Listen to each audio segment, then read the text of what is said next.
चलो टाइम में वापस चलते हैं। सोचो, एक ऐसा टाइम जो बहुत बहुत पहले था, जब शहर नहीं थे, फॉर्म नहीं थे और लिखने का सिस्टम भी नहीं था। ये थी पहले इंसानों की दुनिया, जिन्हें अक्सर अर्ली ह्यूमंस या प्रीहिस्टोरिक पीपल कहा जाता है। ये कमाल के लोग हमारे पूर्वज थे।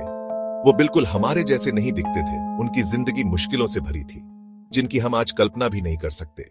पहले इंसानों के पास आज की तरह ईंट और सीमेंट के घर नहीं थे। नहीं, उनके घर उन्हें नेचर से ही मिले थे। वे गहरी अंधेरी गुफाओं में पनाह लेते थे। जब गुफाएं नहीं मिलती थीं, तो वे बड़ी चट्टानों के नीचे शरण लेते थे। वे टहनियों से सिंपल अस्थाई शेल्टर बनाते थे। यहां तक कि मैमथ की हड्डियों से भी शेल्टर्स बनते थे। वे हंटर गैदरर थे, जो धरती से मिलने वाली चीजें इकट्ठा करते थे। महिलाएं और बच्चे अक्सर पौधे ढूंढने में बिताते थे। मीठी बेरीज, क्रंची नट्स और न्यूट्रिशियस जड़ें ढूंढते थे। उनके कपड़े सीधे जानवरों की खाल से आते थे। हड्डी की सुइयों से सिलाई भी की जाती थी। अर्ली ह्यूमंस की कहानी सच में उनके टूल्स की कहानी से अलग नहीं की जा सकती। उनके पहले टूल्स पत्थर के बने थे। एक पत्थर को दूसरे पत्थर से मारकर उन्होंने तेज किनारे बनाना सीखा। हैंड एक्स स्क्रैपर चॉपर, एक हैंड एक्स का इस्तेमाल जानवर को काटने के लिए किया जा सकता था, जड़ों को खोदने के लिए। पुरुष अक्सर ग्रुप्स में शिकार करते हुए जानवरों का पीछा करते थे।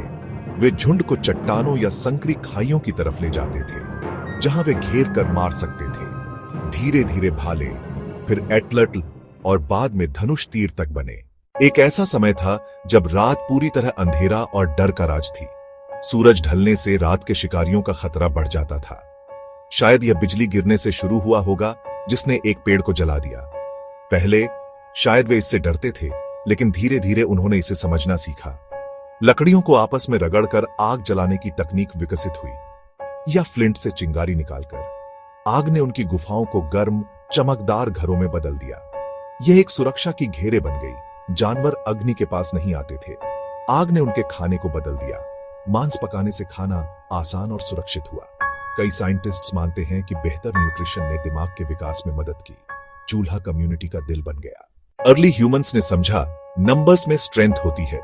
वे छोटे ग्रुप्स या बैंड में रहते थे, साथ में शिकार और संसाधन बांटते थे। बुजुर्ग ज्ञान पास करते थे। यह शिक्षा का पहला रूप था।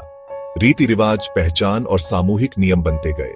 लास्को और अल्तामीरा जैसी गुफाओं में उन्होंने दीवारों पर कला छोड़ी।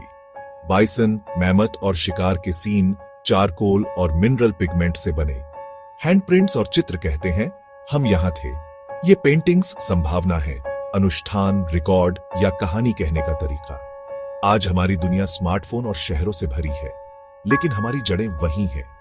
उनके पत्थर के औजारों से चलते चलते हम रोबोटिक्स और अंतरराष्ट्रीय समुदाय तक पहुंचे हैं।